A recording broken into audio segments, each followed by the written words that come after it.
مگر بینظیر بھٹو کو ابھی تک انصاف نہیں ملا. اس طرح کے اور بڑے واقعات ہیں اور یہ ایک ہائی پروفائل کیسز ہیں. تو آپ عام آدمی کی اگر بات کریں تو اس کے ساتھ کیا ہوتا ہے وہ آپ خود سمجھ سکتی ہیں. اور موسٹلی کیسز میں نے یہ نوٹ کیا یہاں پہ مدعی جو ہے جو ملزم ہے قتل کا، جو مجرم ہے، اس نے تو جرم کیا ہوا ہے. اس نے تو ایک پلان اپنی کیلکولیشن کے ساتھ ایک جرم کیا ہوا ہے.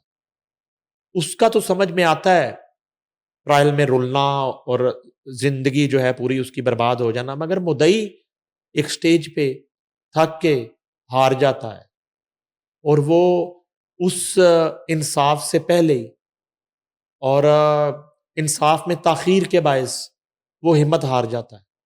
وہ مزید پیسہ خرچ نہیں کر پاتا اور وہ گیو اپ کر جاتا ہے. بہت سارے کیسز میں یہ ہوتا ہے.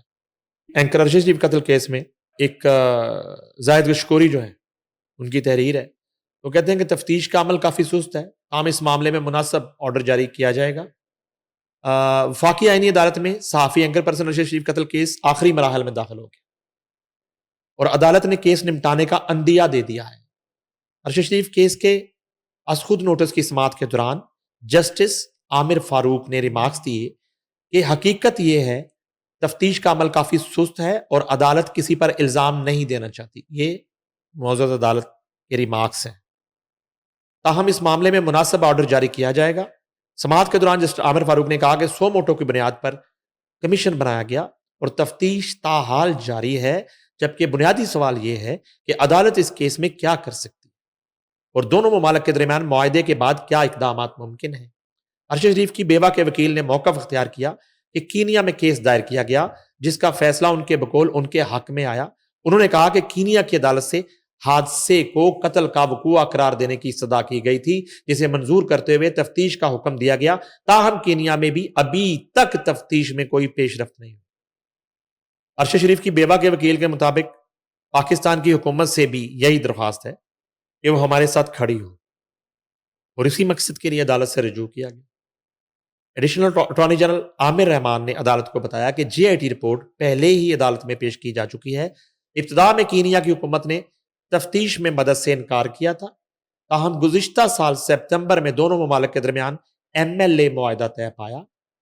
ان کے مطابق مزید تفتیش کے لیے جیسے ہی کینیا کی حکومت کہے گی پاکستان اپنی ٹیم جائے وقوع پر بھیجے گا اور کینیا حکومت کی جانب سے فراہم کردہ شواہد کی بنیاد پر کارروائی آگے بڑھے گی. اس از خود نوٹس کی سماعت کے دوران MQM رہنما عمران فاروق قتل کیس کا حوالہ بھی دیا گیا. اب یہ دیکھیے یہ بھی ایک قتل جو لندن جیسے ملک میں ہوا،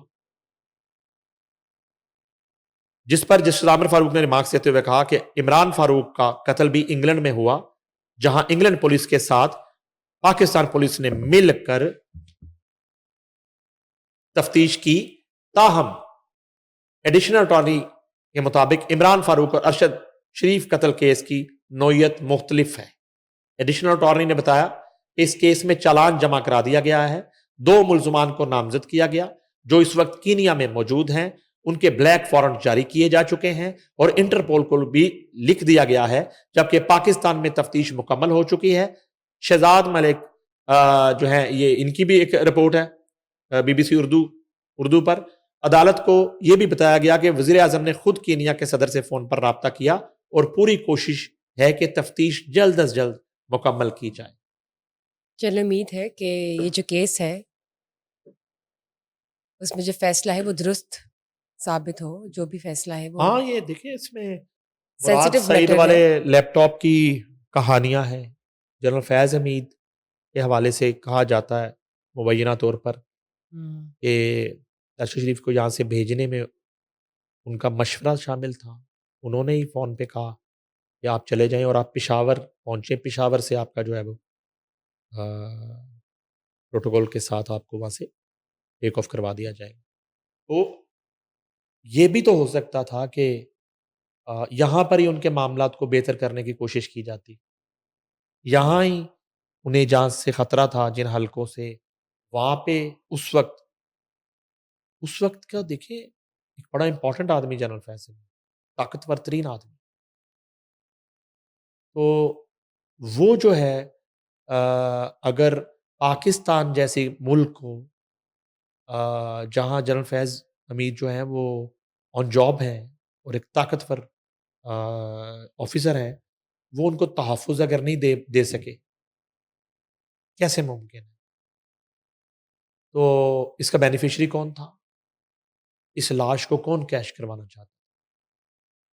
تو مجھے لگتا ہے کہ بینظیر بھٹو، عمران فاروق جیسے کیسز سے تھوڑا ہٹ کے شاید ارشد شریف قتل کیس کا بڑی جلدی کوئی نتیجہ جو ہے وہ سامنے آنے والا ہے، اور اس میں بہت بڑے بڑے نام جو ہیں وہ بے نقاب ہو جائیں۔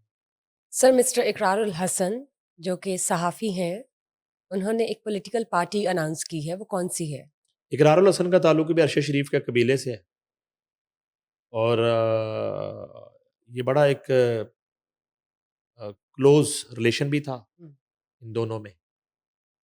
اور اقرار الحسن دیکھیں ان کا جو ایک صحافتی کریئر ہے وہ ہمارے سامنے ہے، اور بڑی کنٹریبیوشن ہے اقرار الحسن کی، اور وہ جو شو کرتے ہیں سر عام، اور بڑے بڑے جو ہے وہ مافیاز اور بڑے بڑے مگرمچھوں کو اور بڑے بڑے جو ہے وہ سکینڈلز جو ہیں انہوں نے بریک کیے اے آر وائی پر۔ بڑی آفرز ہوئی اقرار الحسن کو۔ یہ بتانا اس لیے ضروری ہے، میں اپنا ایکسپیرینس شیئر کر رہا ہوں کہ یہاں پہ بول جیسے ادارے آئے، بڑے ان نیچرل جو ہیں وہ پیکجز، ان نیچرل جو ہیں وہ سیلریز، ان نیچرل جو ہے وہ گاڑیاں ڈالے آفرز ہوتی رہیں، مجھے بھی ہوئی۔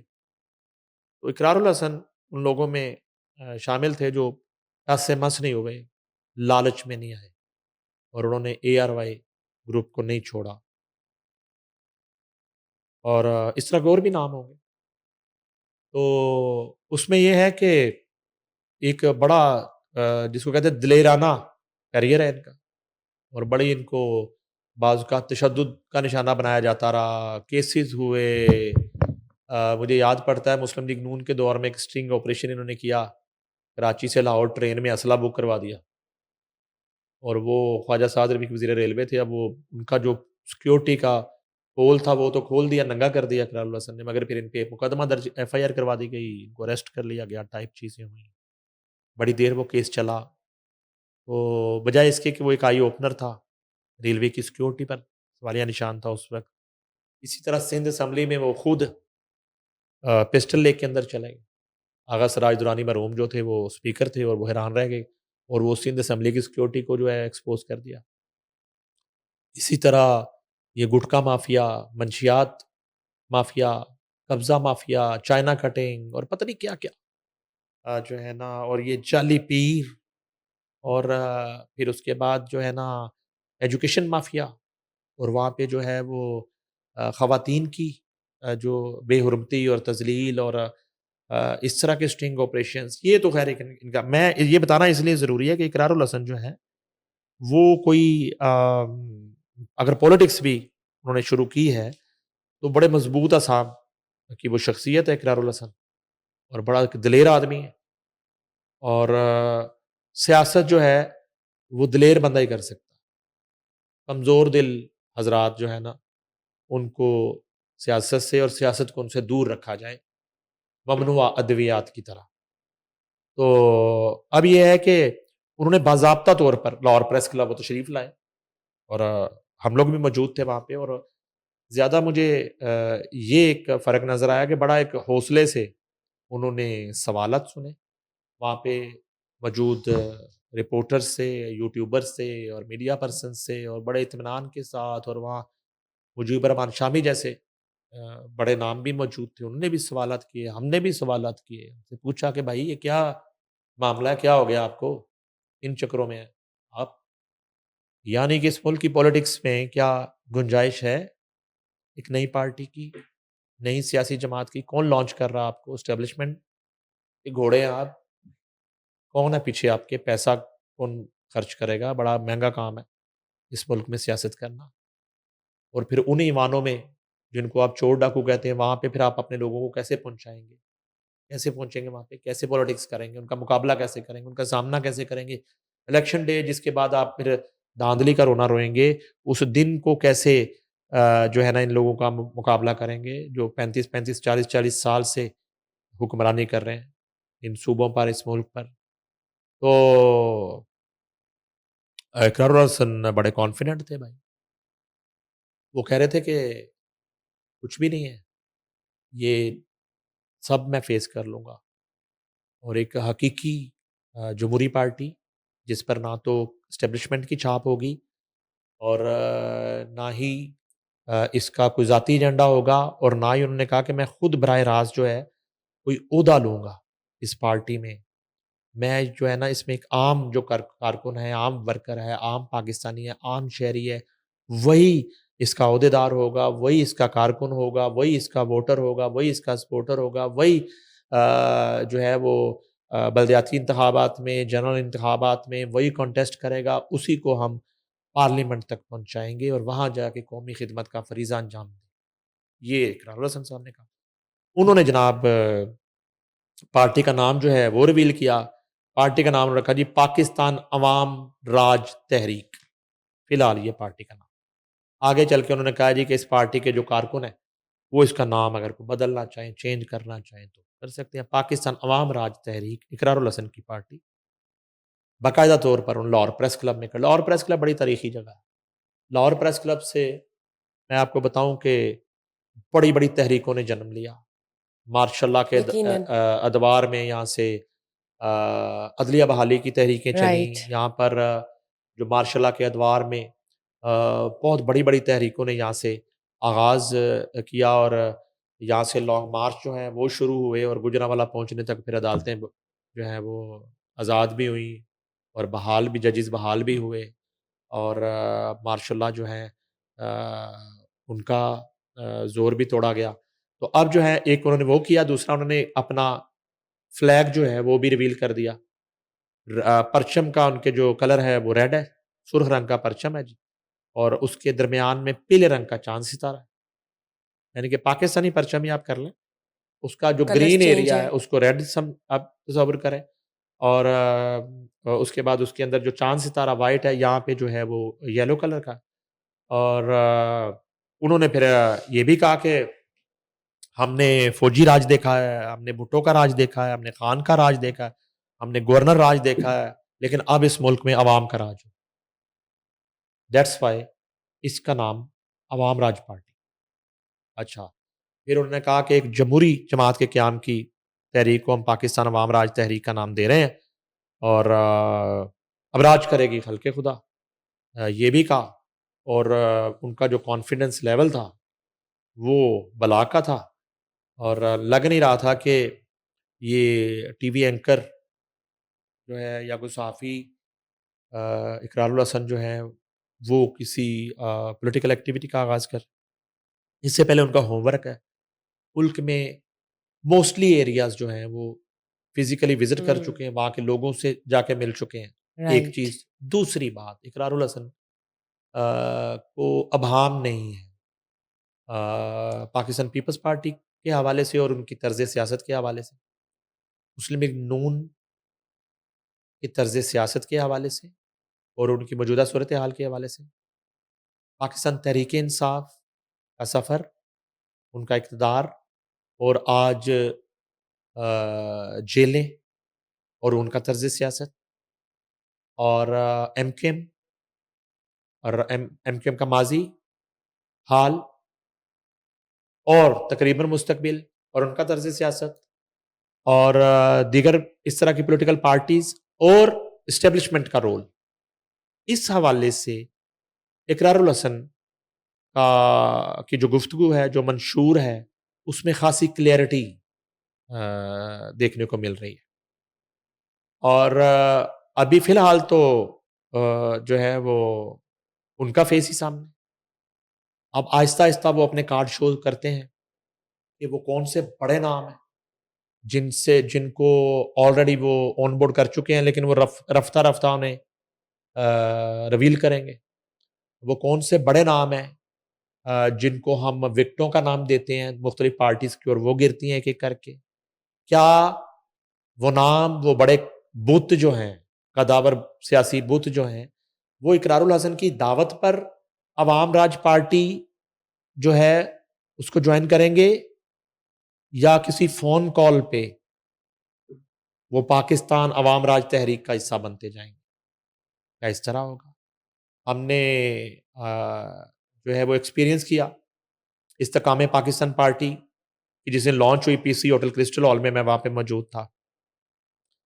تو اس سے پہلے اس پارٹی کے جو پریزیڈنٹ عبدالعلیم خان وہ ہمیں کہہ چکے تھے کہ اب وہ اس ملک میں سیاست نہیں کریں گے، صرف کاروبار کریں گے.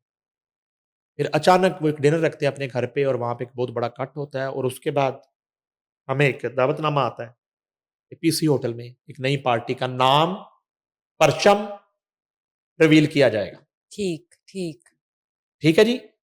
پی سی پہنچنے تک ہمیں پارٹی کے نام کا نہیں پتا، بینگے جرنلسٹ بینگے میڈیا، ہمیں پرچم کے رنگ کا نہیں پتا. سرپرائز ہے. ٹھیک ہے جی.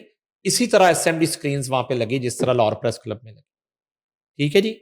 یہ پی سی پریس کلب ہے، وہ پی سی پرل کانٹیننٹ، دونوں پی سی، رائٹ. فاصلہ آدھا کلومیٹر. وہاں پہ پارٹی کا کرتا دھرتا عبدالعلیم خان، یہاں پہ اقرار الحسن. وہاں پہ کیا ہوتا ہے، اسی طرح پارٹی کا نام ریویل کیا جاتا ہے کہ پارٹی کا نام ہے استقام پاکستان پارٹی. اس کے بعد اسکرین پہ اسی طرح پرچم چلتا. پرچم چلنے کے بعد ایک ایک کر کے کرسٹل ہال میں، کرسٹل ہال کی سیڑھیوں سے بجھے ہوئے، اداس، غمگین، بڑے بڑے ناموں والے پولیٹیشین ہال میں داخل ہونا شروع ہوتے ہیں. ان میں سب سے پہلے محمود مولوی، پاکستان تحریک انصاف کے ایکس پارلیمنٹیرین. اس کے بعد Imran Ismail, ex governor P T I, یعنی کہ وہ آج پاکستان استقام پاکستان پارٹی کو جوائن کر رہے ہیں. وہ آ کے بیٹھتے ہیں. تھوڑی دیر کے بعد انتہائی غم زدہ چہرہ چھپاتے ہوئے فواد چودھری آ کے بیٹھتے. اسی طرح عمران خان کے عاشق، عشق عمران میں جان دینے کے وعدے کرنے والے علی زیدی آ کے بیٹھتے. فیاض الحسن چوہان آ کے بیٹھتے. غالباً فردوس عاشق اوان آ کے بیٹھتے. یہ پی ٹی آئی کے بڑے بڑے برج جو ہے وہ اچانک سے عبدالعلیم جہانگیر خان ترین آ کے بیٹھتے، اون چودھری آ کے بیٹھتے. تو یہ علیم خان کے لیفٹ رائٹ آ کے ایک سٹیج ہیڈ ٹیبل جو ہے اس پہ یہ لوگ بیٹھتے ہیں. لیکن باڈی لینگویج کسی کی بھی ریلیکس نہیں تھی.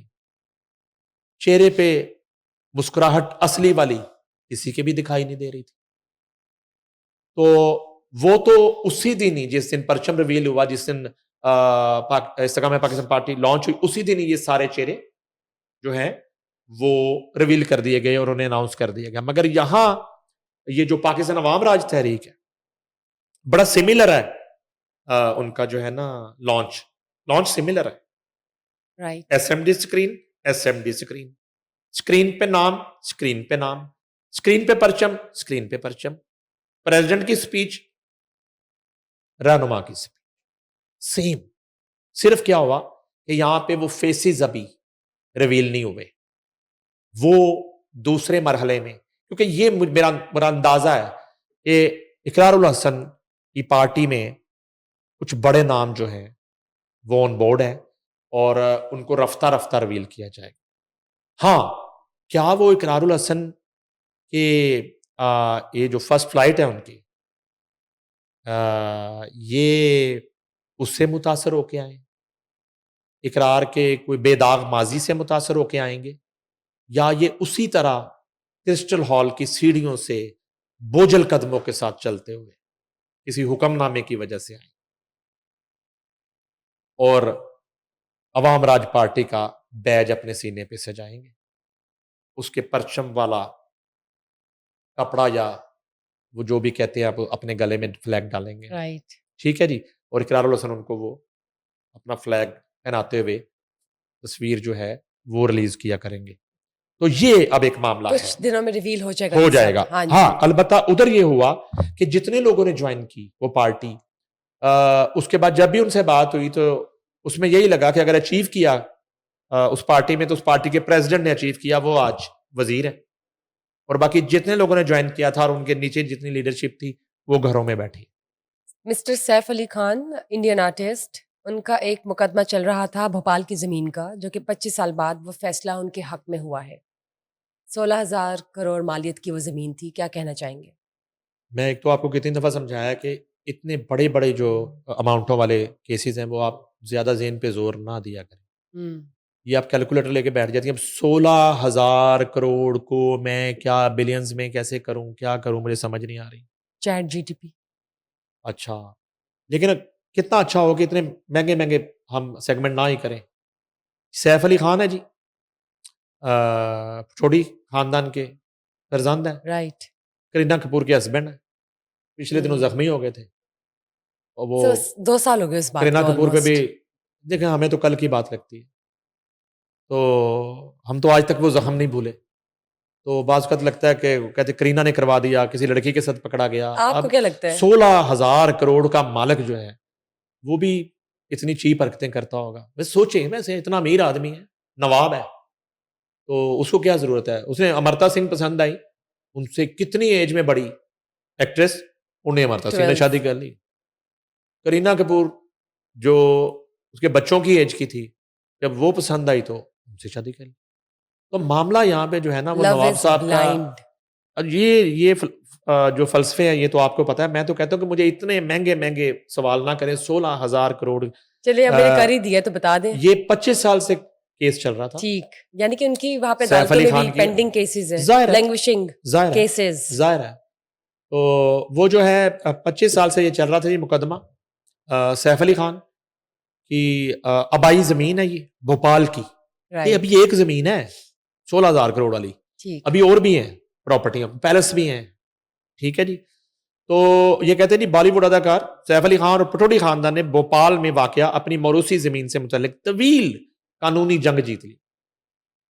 مبارک ہو بہت بہت کنگریچولیشنز. سیف علی خان کو بھی، آپ کو بہت بہت مبارک ہو. Thank you. آپ کا تو ہے نا ایک دور کی، بتایا تھا آپ نے ایسا پٹوڑی کچھ نہیں خاندان ہے، کے ایسا ساتھ. کچھ نہیں ہے.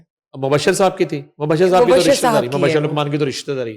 جی. مبشر لقمان امریکہ، انہیں میسج کر دیں مبارکباد کا جی Yeah. کہ آپ کے جو پٹوڑی انکل ہیں ان کی 16,000 کروڑ کا فیصلہ ان کے حق میں آ گیا. اچھا، اور اب یہ ہے کہ میں کہا امریکہ ان کو اچھی خبر بھی دے دینا، امریکہ تو بری خبریں ہی آ رہی ہیں وہاں پہنچ کے. رائٹ. پٹوڑی خاندان نے بھوپال میں واقع وہ جو جنگ جیت لی ہے، جس کے ساتھ ہی تقریباً 25 سال پرانا تنازع اپنے منطقی انجام کو پہنچ گیا. اچھا جی، یہ کہتے ہیں جی کہ اس زمین کی مالیت تقریباً 16,000 بھارتی کروڑ ہے. لو، بھارتی کروڑ، پاکستانی کروڑ نہیں ہے. اوہ، تو آپ اس کو 32 کہہ دیں. پاکستانی نہیں، 32. پاکستانی اور بھی کرنا پڑے گا آپ کو. اب تو اکانومی ہماری ڈاؤن ہے. اس کو اور بھی ضربیں دینی پڑے گی. یہ انڈین 16,000 کروڑ ڈبل نہیں ہے. ٹھیک ہے. اور یہ 1.6 بلین ڈالر جو ہے یہ بتائی جاتی ہے. اب مدھیہ پردیش کی ایک ضلعی عدالت نے فیصلہ سناتے ہوئے نیا پور بھوپال میں واقع 16.62 ایکڑ اراضی پر پٹوڑی خاندان کی ملکیت کو بحال کر دی. ٹھیک ہے جی. اس فیصلے کے تحت سیف علی خان کی والدہ معروف اداکارہ شرمیلا ڈیگور اور ان کی بہنوں کے حق میں بڑا قانونی فیصلہ سامنے آیا ہے. یہ زمین 1998 سے عدالتی تنازع کا شکار تھی، جب عقیل احمد اور دیگر افراد نے عدالت سے رجوع کرتے ہوئے دعویٰ کیا تھا کہ یہ جائیداد پٹوڑی خاندان کی نہیں. ٹھیک ہے جی. ادھر بھی یہ قبضہ مافیا، لینڈ مافیا جن پہ مریم نواز نے چڑھائی کی ہوئی ہے، یہ ادھر بھی موجود ہے. ٹھیک ہے. اب ادھر بھی سی سی ڈی بنانے کی ضرورت ہے. اور وہ جو کیا ایکٹ تھا، اراضی لینڈ ایکٹ، وہ مریم صاحبہ ادھر بھی اگر کروا دیں تو بڑا اچھا ہو جائے. مدعی کا موقف تھا کہ 1936 میں سابق ریاست بھوپال کے نواب حمید اللہ خان نے یہ زمین ان کے آباء و اجداد کو تحفے میں دی تھی. ہیلو، انہوں نے بھی تحفے چ ملی. ہبہ. دیکھیں یہ جو ہے نا، یہ کہاں چلے گئے یہ لوگ جو تحفے تحائف دیتے تھے. یہ روایت اتنی پرانی کیوں ہو گئی ہیں ہمارے دور میں مشرف، جس کی بنیاد پر وہ اس کے قانونی مالک ہیں. اور تاہم عدالتی کارروائی کے دوران مدعی اپنے دعوے کے حق میں کوئی ٹھوس ثبوت یا قابل اعتماد دستاویز ثبوت پیش کرنے میں ناکام رہے. عدالت نے پیش کردہ ریکارڈ کا تفصیلی جائزہ لینے کے بعد قرار دیا کہ زمین کی مبینہ منتقلی یا تحفے سے متعلق کوئی قابل تصدیق شواہد موجود نہیں. شواہد کی عدم موجودگی اور قانونی تاخیر کی بنیاد پر عدالت نے دعویٰ مکمل طور پر مسترد کر دیا. اس فیصلے کے بعد پٹوڑی خاندان کی 16.62 ایکڑ زمین پر ملکیت قانونی طور پر دوبارہ تسلیم کر لی گئی ہے. یعنی کہ کرینہ کپور اچانک ایک امیر ترین بہو بن گئی دوبارہ. امیر ترین بہو روڈی خاندان کی. چلے بہت اچھی بات ہے. آپ خوش ہیں؟ ظاہر ہے کرینہ خوش ہے تو ہم سب خوش ہیں. لیکن مسٹر مبشر تو کہتے ہیں کہ ہاں مبشر صاحب نے یہ کہا تھا کہ ان میں لڑائی چل رہی ہے دونوں میں کہ وہ یو کے شفٹ ہونا چاہتے ہیں. تو اب جب ادھر ہی یو کے بن گیا ان کا, ادھر ہی فیصلہ ان کے حق میں آ گیا ہے, اور 16,000 کروڑ یہ گنتے رہے بیٹھ کے, ہوتے ہیں بچے جوان ہو جانے, ٹھیک ہے, اور یہیں زندگی گزاریں. بھوپال میں کیا کرنا ہے یو کے جا کے. ٹھیک کہا آپ نے. اگر پاکستان میں بات کرتے ہیں, پاکستان میں تو نہیں, سونے کی قیمتوں کی بات کرنا چاہوں گی اور گانے کی قیمتوں کی. دونوں سائڈ بائی سائڈ پیرالل بلند ترین سطح پر پہنچ گئی ہیں. دیکھیں بڑا عجیب کام ہے کہ سونا اور گانا ملک میں مہنگا ہو گیا ہے. وہ بہت کیسے, مہنگا. یہ بھی بتائیے. اور یہ سونا پہننے والا ہے, دوسرے والا نہیں. سونا ہو گیا ہے یہاں پہ کتنا فی 2 تولا ہے؟ روز قبل 4,77,700 روپے تولے. 77,000. 4,77,000. 4,77,700 روپے تولے. یعنی 5 لاکھ کر لینا اور راؤنڈ آف کر لیں. سونا اور گانا اب ہمارے ہاں شادیوں میں لازم و ملزوم ہو گیا. ٹھیک ہے جی, فیشن بن گیا ہے, سنگیت نائٹ, قوالی نائٹ. سونا یہ کمپٹیشن ہے خاندانوں میں کہ کتنے تولے سونا جو ہے وہ شادی پہ ڈالا گیا ہے. اور ایک کمپٹیشن ہے, اور ایک پوچھا جاتا ہے, یہ سوال ہوتا ہے شادی شروع جب ہو جاتی ہے تو جیسے جیسے رسمیں چل رہی ہوتی ہیں, ساتھ ساتھ جو رشتہ دار ہیں عزیز و اقارب وہ پوچھ رہے ہوتے ہیں کہ جہیز میں کیا دیا, سونا کتنا ڈالا. اور سونے کی قیمت 4,77,700 روپے تولا, ٹھیک ہے. اور گانے کی قیمت جو ہے وہ میں نے ہم بتا رہے ہیں اپنے شوز میں 1.25 کروڑ. گانا اتنا مہنگا ہو گیا ہے کہ نہ تو ایک عام آدمی سونا افورڈ کر سکتا ہے, وہ صرف سونا افورڈ کر سکتا ہے وہ بھی نیند کی گولیاں کھا کے, اگر وہ یعنی نیند بھی اب آرام سے نہیں آئی. وہ اس کیلکولیشن میں اگر پڑ جائے, ٹھیک ہے. جس نے ظاہر ہے کہ سفید پوش آدمی نے اپنی بچی یا بچے کی شادی کرنی ہے, اور ایک رسپیکٹیبل طریقے سے, اور ایک رشتہ داروں کی تانا زنی اور اس طرح کے جملوں اور اس طرح کے سوالات سے بھی بچنا ہے, اور ایک اپنی جو ہے نا وہ بھی دکھانی ہے آپ نے, جس کو آپ کہہ لیں کہ شان بھی دکھانی ہے. اب رائٹ نہیں تو سر یہ دیکھیں نا, اگر ایک تولا راؤنڈ 5 ہے نا, راؤنڈ آف کر لیں آپ, چلے 5 لاکھ کا آ رہا ہے, تو پہلے تو 10-15 لاکھ میں لوگ اپنا شادی کا فنکشن کر کے ریپ اپ کر دیتے تھے. تو یہ تو ہارڈلی 3 تولے سونا آئے گا کوئی, یا 4 تولے کر لے 20 لاکھ تک کا, تو کیسے مینیج ہوگا؟ میں وہی مس کہہ رہا ہوں نا کہ اگر بچہ جو ہے, جب تک دیکھیں شادی نہیں ہو جاتی, بچوں والا نہیں ہو جاتا, وہ ماں باپ کا بچہ ہی ہوتا ہے.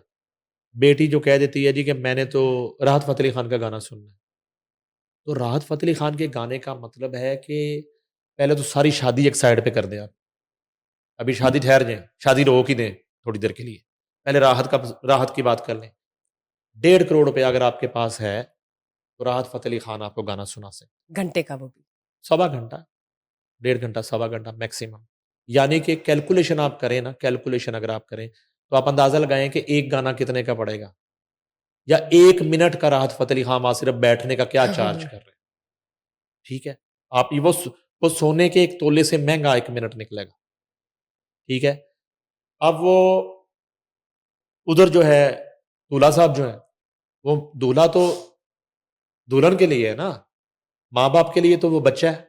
اب بچے نے کہہ دیا کہ ڈیڈی میں نے تو عاطف اسلم کا گانا سننا ہے. عاطف اسلم کا گانا سننا ہے تو ڈیڈی نے کہنا ہے بیٹا پھر شادی ابھی روک دو, سب کچھ روک دو یہیں پہ, یہ جو گھر شروع کیا ہوا ہے اس کو بھی روک دو ابھی فی الحال, عاطف کی بات کر لیں. عاطف اسلم کا جو گانا ہے وہ 3 کروڑ پلس میں 3.5 کروڑ تک 1.25 گھنٹہ وہ گائے گا. ٹھیک ہے, اتنے کا تقریباً لاہور میں 10 مرلے کا گھر آ جاتا ہے, ہاں رائٹ, جس میں ایک خاندان جو ہے وہ پوری زندگی گزار دیتا ہے. ٹھیک ہے, راحت والے ایک کانسرٹ میں 5 مرلے کا گھر آ جاتا ہے, بڑا اچھا بنا ہوا ابھی بھی. تو سونا کتنے تولے آ سکتا ہے سر, یہ بتائیں. سونے سے بہتر سونا ہے. میں کہہ رہا ہوں کہ بندہ سونے کے متعلق تو سوچے ہی نہ, سونے کی طرف توجہ دے کہ سونا کتنے بجے ہے, صبح اٹھنا کتنے بجے. نہیں نا, لیکن سونا تو پڑے گا کیلکولیٹ. مس سونا کیلکولیٹ کیا کرنا ہے, آپ نے خود ہی بات کر دی کہ کتنا منیمم کوئی 10 تولے تو ڈالے گا نا. 10 تولے کا مطلب کیا ہو گیا, 10 تولے کا مطلب سیدھا ہو گیا کہ 48 لاکھ. ہاں جی, تقریباً. ٹھیک ہے جی. اب 48 لاکھ روپیہ جو ہے وہ 10 تولے سونا, آدھا اور کروڑ آپ نے سائڈ پہ کر دیا. ایگزیکٹلی. اور اتنے میں جو ہے وہ شادی ایک ہو جاتی ہے پوری, جس میں 3-4 جس میں چلو ایک فنکشن کر لیں گے, 2 کر لیں. 300 سے 400 لوگوں کا جو ہے نا وہ بارات آ سکتی ہے, جن لوگوں کے اپنے رشتہ داروں کے ساتھ تعلقات ٹھیک ہیں. سر اس میں ون ڈش پوری ہوگی یا نہیں؟ جن کے رشتہ داروں کے ساتھ تعلقات ٹھیک ہیں ہاں جی. ان کے 300-400 ہوتے ہیں, اور جو لڑتے جھگڑتے رہتے ہیں انہوں نے 150 ہی ہوتا ہے. ٹھیک ہے نا. تو وہ میں کیلکولیشن نکال رہا ہوں کیونکہ آج کل شادیوں کا سیزن ہے, اور اس سیزن میں ہی جو ہے نا وہ جیو پہ ٹکر آتے ہیں روز, اور اوپر سونا چل رہا ہوتا ہے اور گولڈ کی چوڑیاں اور نیکلس چل رہے ہوتے ہیں اسکرین پہ, اور نیچے ریٹ آتا ہے سونے کی قیمتوں میں ہوش ربا اضافہ, اور یہ ہوش ربا 4,70,700 روپے تولہ ہو گیا. ٹھیک ہے, 4 لاکھ تو آپ تقریباً 5 لاکھ ہی کہہ دینا. اچھا چلے آپ 5 لاکھ کہہ دیتے. مجھے تو یہ 5 ہی لگ رہا ہے. ٹھیک ہے, جائیں گے آپ لینے تو میکنگ کے پیسے نہیں لے گا سونے والا. ہو گیا نا وہ آنا جانا ٹریولنگ ہو گیا, دل کرے کچھ کھا پی لیا, تھک جاتے ہیں آپ. پیکنگ اس کی پیکنگ جیولر نے پیکنگ میکنگ آنا جانا پیکنگ ڈال دینی. ایگزیکٹلی. اب یہ ہو گیا, تو یہ سونے کے حالات ہیں ملک میں. اور گانے کے میں آپ کو جو ہے نا ہم بتا رہے ہیں کہ گانا جو ہے وہ اتنا مہنگا اس ملک میں ہو گیا, اتنا مہنگا ہو گیا ہے. جتنا مہنگا گانا ہو گیا ہے اتنا اچھا گانا نہیں ہو رہا. یہ بھی میں یعنی کہ اس میں کر کے رہے ہوتے ہیں کہ بظاہر یہ سارا جو بجٹ ڈالا جاتا ہے یہ آرکیسٹرا اور پیچھے جو ہے نا وہ ٹیم اور سارا 18-22 لوگوں کا ڈالا جاتا ہے, لیکن وہ 18-22 لوگ جو ہے نا بعض اوقات ایکٹنگ ہی کر رہے ہوتے ہیں. آدھا کانسرٹ ہی لائیو ہوتا ہے یا اس سے کم, باقی جو ہے وہ آٹو پہ ہوتا ہے, وہ ٹریک چل رہے ہوتے ہیں, اور باقی جو ہے نا وہ جس کو ڈیٹ کہتے ہیں وہ چل رہے ہوتے ہیں, اور لپسنگ ہو رہی ہوتی ہے اور ٹائپ چیزیں. یہاں پہ اس ملک میں میاں یوسف صلاح الدین نے, میں ایک واقعہ آپ کو سناتا ہوں, اپنی حویلی میں پرویز مشرف کے دور میں قوالی کے ریوائول کے لیے بجٹ اپروو کروایا. قوالی کے ریوائول کے لیے میں کہانی سناتا ہوں. ہاں جی. اچھا, ہم نے اس کو کور بھی کیا. پرویز مشرف صاحب جو ہے نا میوزک کے حوالے سے اور موسیقی کے ریوائول کے حوالے سے اور قوالی کے اور صوفیزم کے حوالے سے, اقبالیات کے حوالے سے, کلام اقبال کے حوالے سے بھی انہوں نے فنڈز دیے کروڑوں روپیہ, جو کلام جو ہے میاں یوسف صلاح الدین عرف میاں سلی نے مختلف سنگروں سے گوائے. ٹھیک ہے جی. اسی طرح قوالی کے ریوائول کے لیے کروڑوں روپے کے فنڈز جو ہے نا اس وقت کی حکومت نے جاری کیے, اور وہ قوالی جو ہے پاکستان ٹیلی ویژن کے لیے میاں سلی کی حویلی میں ریکارڈ کی گئی. استاد راحت فتح علی خان جو ہیں ان سے وہ قوالی گوائی گئی, وہ قوالیاں. اور ریوائول آف قوالی کے لیے جو قوالی ہوئی وہ ساری قوالی سی ڈی پہ ہوئی, یعنی کہ قوالی سی ڈی پہ ریوائو ہو رہی تھی. یہ بھی واقعہ ہوا اس ملک میں, ہم نے دیکھا, میں نے رپورٹ کیا روزنامہ جنگ میں, یہ سٹوری میں نے رپورٹ کی. تو کہنے کا مقصد ہے کہ یہ بھی ہو رہا ہے, یعنی کہ وہ 1.25 کروڑ 1.5 کروڑ, اور ادھر عاطف اسلم کی بات کریں تو 2, 2.5, 3 کروڑ 3.25 کروڑ 3.5 کروڑ دے کے 1.25 گھنٹے میں, ان کو نہیں پتا کہ اس وقت پھر جو ہے نا وہ سی ڈی چل رہی ہے, ان کو نہیں پتا لائیو چل رہا ہے, ٹریک چل رہا ہے, جو بھی چل رہا ہے. البتہ لب لباب یہ ہے کہ 2 لوازمات جو لازم و ملزوم ہو گئے, سنگیت نائٹ, قوالی نائٹ, مائیوں نائٹ, مہندی نائٹ, پھر جا کے کہیں بارات کی باری آتی ہے, پھر جو ہے نا کوئی رسم دوستی اور رسم انٹریکشن اور ڈانس کمپٹیشن, یہ تمام اب جو ہے وہ بن گئے ہیں, شادی کی رسومات بن گئی ہیں. ٹھیک ہے. اور پہلے ہوتی تھی کہ ایک بارات ہے اور ایک ولیمہ ہے, بڑی حد ہے ایک دن جو ہے نا رسم مہندی جس کو آپ کہتے ہیں وہ فیملی کے لوگ ہو گئی. اب جو ہے نا شادی سے تقریباً 2-3 ماہ پہلے شروع ہوتی ہے. میں ابھی ایک شادی ہوئی ہے ایک آفیسر کی, بیٹے کی, جو غالباً بیٹی کی, تو وہ 1 سال پہلے, مجھے یاد ہے 1 سال پہلے کوئی گیسٹ آئے تھے اسلام آباد سے, تو انہوں نے بتایا کہ ہم فلاں آفیسر کے شادی پہ آئے ہیں. تو کچھ دن پہلے دوبارہ شادی ہوئی اور ان کی وہ اکلوتی اولاد ہے. تو میں نے پوچھا یہ شادی تو 1 سال پہلے ہوئی تھی, انہوں نے کہا نہیں, 1 سال پہلے وہ شادی شروع ہوئی تھی, ختم اب ہوئی ہے رخصتی یا بارات, وہ اب ہوئی ہے, یہ تقریباً 2 ویک بیک. ٹھیک ہے. تو اب یہ بھی ہوتا ہے. اب آپ دیکھیے وہ اننت جو ہے, اننت بھائی کی شادی انیتا بھابی نے تقریباً 6 ماہ پہلے شروع کی. ٹھیک ہے. اور 6 ماہ پہلے 6 ماہ وہ شادی چلتی رہی, اور وہ جو شادی کا اختتام ہے یوکے جا کے یعنی ہوا کہ مجھے لگ رہا ہے کہ 6 ماہ میں جو دولہا ہے اس کا کوئی وزن ہی کم ہو جائے گا, اتنی شادی چل رہی, چل کے فلاں ابائی وہ اپنے گئے ہیں گاؤں میں, اور وہاں جا کے پورا گاؤں سجایا اور شہر آباد کیا, اور شادی ہوئی اور فورنر آئے اور ہاتھیوں کے ساتھ وہ پھر رہا ہے, اور پتہ نہیں چل رہا کہ دولہا کدھر ہے اور ہاتھی کدھر ہے. اب ادھر جو ہے وہ لندن میں جا کے شادی کا اختتام ہوتا ہے عاطف اسلم کے گانے, اور آخری دن راحت فتح علی خان. ٹھیک ہے, اب وہاں تو سمجھ آتا ہے. اب یہاں بھی یہ سلسلہ شروع ہو گیا کہ کئی ماہ جو ہے وہ شادی ہی چل رہی ہے. تو اس طرح کی صورت ہے. البتہ یہ ہے کہ ایک سفید پوش آدمی کے لیے, ایک عام آدمی کے لیے میرا خیال ہے کہ پالیسی ضرور حکومت کو بنانی چاہیے. ٹھیک ہے, یہ بھی بڑا فیکٹر ہے. جس طرح آپ نے 1 ڈش کیا ہے, سونے کی بھی ایک مقدار مقرر کی جائے جی, اس سے زیادہ آپ نے نہیں کرنی. جہیز کی جو لعنت ہے, وہ جو مجبور اور لاچار لوگوں کو بلیک میل کیا جاتا ہے, اور جہیز کے نام پہ جو ہے نا پھر پوری زندگی وہ بچی جو ہے تانے کھاتی ہے, اس پہ ایک پالیسی بننی چاہیے. ٹھیک ہے, اور خالی 1 ڈش کرنے سے اور وہ چھوٹے چھوٹے بیچارے سنگروں کے ساؤنڈ پہ چھاپے مارنے سے کوئی جو ہے وہ آپ ایسا وہ نہیں کر رہے کہ لوگوں کی عزت نفس جو ہے وہ مجروح نہ ہو. آپ لوگوں کی جو ہے نا ایک سفید پوشی کا بھرم جو ہے وہ نہ ٹوٹے.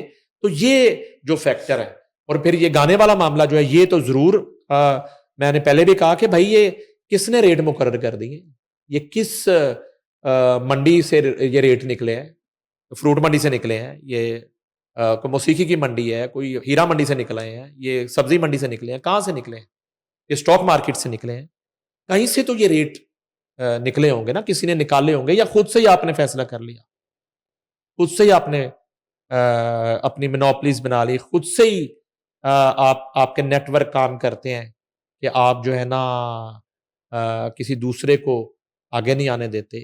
یہ تمام تر سوال ہیں جو ہم اٹھا رہے ہیں اور اٹھاتے رہیں گے. سر یہ بتائیے, حکومت نے ایک اسٹراک مینجمنٹ پروگرام انٹروڈیوس کروایا ہے ان مریضوں کے لیے جو فالج کے امراض سے گزر رہے ہیں. یہ نا پنجاب گورنمنٹ نے کیا ہے. دیکھیں اسٹاک مینجمنٹ فالج کے مریضوں کے لیے جو ہے وہ ہوتا ہے جی, اس میں یہ ہے کہ پنجاب بھر میں 1 سال کے دوران 700 مریض جو ہے فالج کے حملے کے بعد روبہ صحت ہوئے اس اسٹروک مینجمنٹ سے. ٹھیک ہے جی.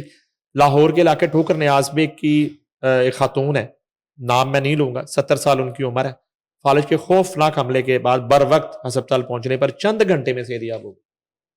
زبردست, چند گھنٹے میں. بہت اچھی اب یہ مینجمنٹ جو ہے جدید دور میں اور ٹیکنالوجی میں, اور یہ 70 سالہ جو خاتون ہے ان نے وزیر اعلیٰ مریم نواز شریف کا شکریہ ادا کیا, اور اس کے بعد جو ہے فالج کے حملے کے بعد ان کے جسم کا جو دایاں حصہ تھا پوری طرح مفلوج ہو چکا تھا, اور ان کی جو زبان ہے, انگلیاں حرکت کرنے سے قاصر تھیں.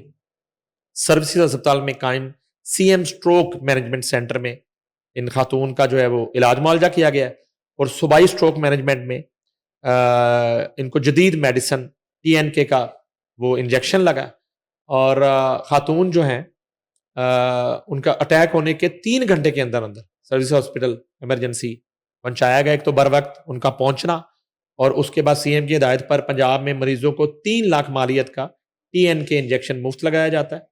یہ جو فالج کے لیے TNK انجیکشن لگنے کے بعد خاتون چند گھنٹے کے اندر اندر بولنے کے قابل ہو گئی, اور فالج سے متاثرہ اعضاء پوری طرح بحال ہو گئے, اور وزیر اعلیٰ مریم نواز شریف کے اقدام سے نئی زندگی ملی. خاتون کا کہنا ہے, ان کے تاثرات ہیں, اور وہ کہتی ہیں کہ مریم نواز شریف کا کس منہ سے میں شکریہ ادا کروں. والدہ کو فالج سے بچاؤ کے لیے انجیکشن نہ لگایا جاتا تو عمر بھر معذوری کا سامنا کرنا پڑتا. اور یہ خاتون کے بیٹے کے تاثرات ہیں. وزیر اعلیٰ مریم نواز شریف کی ہدایت پر پنجاب بھر میں 14 مراکز اور اسٹروک مینجمنٹ سینٹر میں قیمتی TNK انجیکشن مفت لگائے جا رہے ہیں, اور لاہور کے سروس اسپتال, جنرل اسپتال, میو اسپتال, نشترا اسپتال, ملتان اور شیخ زید اسپتال رحیم جار خان میں اسٹروک مینجمنٹ سینٹر قائم کر دیے گئے. راولپنڈی, سیالکوٹ, گجرانوالہ, نارووال, ڈی جی خان اور لیا میں بھی اسٹروک مینجمنٹ سینٹر قائم ہو گئے ہیں. وزیر اعلیٰ مریم نواز کا اسٹروک مینجمنٹ سینٹر کا دائرہ کار دیگر اضلاع تک بھی وسیع کرنے کے لیے اقدامات کی ہدایت ہے. پنجاب کے ہر شہری کی صحت ہماری ذمہ داری ہے، علاج معالجہ کی فری اور معیاری سہولت فراہم کرنا ہمارا عزم ہے۔ فالج کے مریض 4 گھنٹے کے اندر اگر متعلقہ اسپتال پہنچ جائیں، یہ ٹائمنگ جو ہے یہ بڑی ضروری ہے۔ اگر اٹیک خدا نہ خواستہ ہوتا ہے تو 4 گھنٹے کے اندر اندر یہ پہنچ جائیں تو نہ صرف زندگی بچ جاتی ہے بلکہ عمر بھر کی معذوری سے بھی بچا جا سکتا ہے۔ یہ کہنا ہے مریم نواز شریف۔ بہت ہی اچھا اقدام ہے پنجاب حکومت، سی ایم پنجاب کی جانب سے۔ امید ہے کہ اس سے اگر کسی کی ریکوری ہو سکتی ہے تو زور و شور سے جو یہ اسٹروک مینجمنٹ پروگرام ہے وہ ضرور پروان چڑھے، and just looking forward to it. بہت بہت شکریہ سر، آپ نے انفارمیشن شیئر کی۔ مزید تفصیلات ناظرین کے ساتھ شیئر کریں گے۔ Thank you guys for watching اس today, stay tuned, bye bye.